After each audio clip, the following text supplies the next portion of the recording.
All right, CV axles doing it. This is the wheel seal, they call it, wheel seal inner. There's an inner and outer at the hub.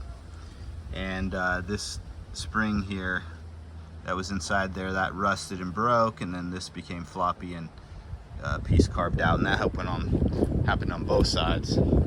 So I got a little trick here for you.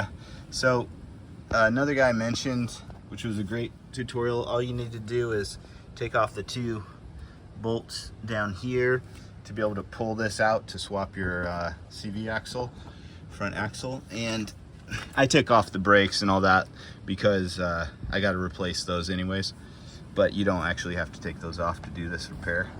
But you got to get this new inner seal in, and if you're doing that guy, you have to kind of bang him in, and you don't want to bend that fragile rim. So I grabbed this, which ended up being the perfect fit. This is for a Toyota oil change.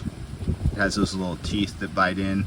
So this was from my Sienna, so it's a 64 millimeter, and there's the part number there, AC1096, if you had to get it. Now let me show you.